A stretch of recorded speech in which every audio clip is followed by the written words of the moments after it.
Hi friend, কী অবস্থা সবার? আশা করি সবাই ভালো আছো, সুস্থ আছো। আমিও ভালো আছি। তো আমি পাবদা মাছ 500 গ্রাম নিয়েছি, ভালো করে ধুয়ে নিয়ে নিচ্ছি। এখন আমি লবণ আর হলুদটা মাখিয়ে দিচ্ছি। লবণ হলুদ দিব, সরি। তো লবণ হলুদটা ভালো করে মাখিয়ে মাখিয়ে দিয়ে একটু কচলে কচলে মাখতে হবে।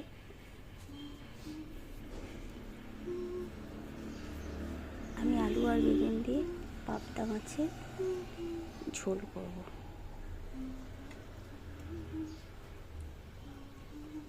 সবাই করে, আমি একটু অন্যরকম করছি। যাই হোক, এখন কড়াই তো বসিয়ে দিয়েছি, এখন তেলটা দেব কড়াইয়ের মধ্যে।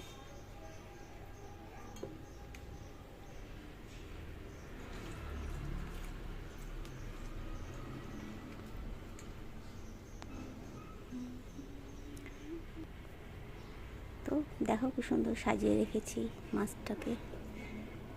তো যাই হোক, এখন আমার ভাজার পালা। আলুগুলো আগে ভেজে নিচ্ছি আমি লাল লাল করে। এই মাছগুলো ভাজা হয়ে গেছে, তোমাদেরকে দেখাতে ভুলে গেছি। এখন বেগুনগুলো দিয়ে দিচ্ছি আমি, যাতে ঝটপট আমি রান্নাগুলো করব। আর আমার হাতে বেশি সময় নেই বলে ঝটপট করে রান্নাটা করছি। আর আলু বেগুন ভেজে রাখলে পরে মাছের টেস্টটা দ্বিগুণ বেড়ে যায়। আর আমি টমেটো কুচি আর পেঁয়াজ কুচিটা এসে করেছি, একটু কালো জিরা দিয়ে দিলাম সামান্য। এই তেলেই করব, আর বেশি তেল দেবো না। আর লঙ্কা কুচি আমি করে নিয়ে নিচ্ছি। তো পেঁয়াজটা একটু ভাজা ভাজা করে নিচ্ছি। এখন টমেটো লঙ্কা যেগুলো আছে ওগুলো সবগুলো হলুদ আর লবণ হলে দিয়ে দিচ্ছি।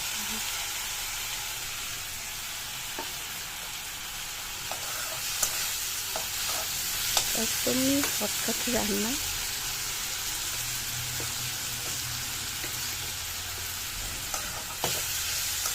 আর আমি বেশিরভাগই শর্টকাটই পছন্দ করি রান্না করতে। এখন আদা আর জিরা লঙ্কা বাটাটাও দিয়ে দিলাম অল্প করে, এই 1 চামচের মতো।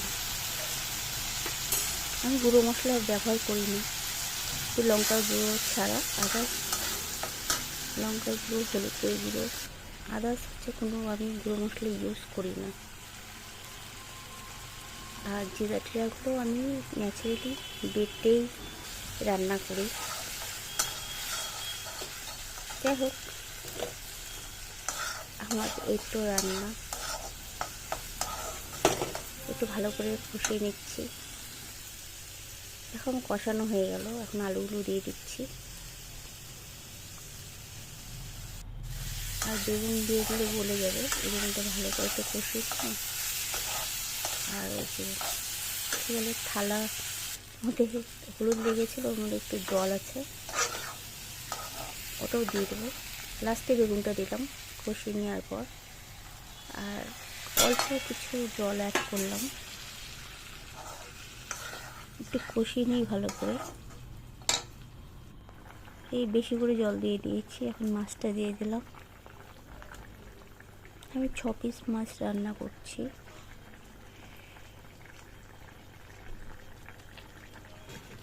তো আমার রান্নাটা কীরকম লাগলো ওর মধ্যে প্লিজ প্লিজ একটু কমেন্ট করো। আমার কেন জানি ভিডিওতে ভিউজ আসছে না। আমি এত বছর ধরে, 5টা বছর ধরে আমি লেগে আছি, আমার কোনো ইমপ্রুভ নেই। টাটা।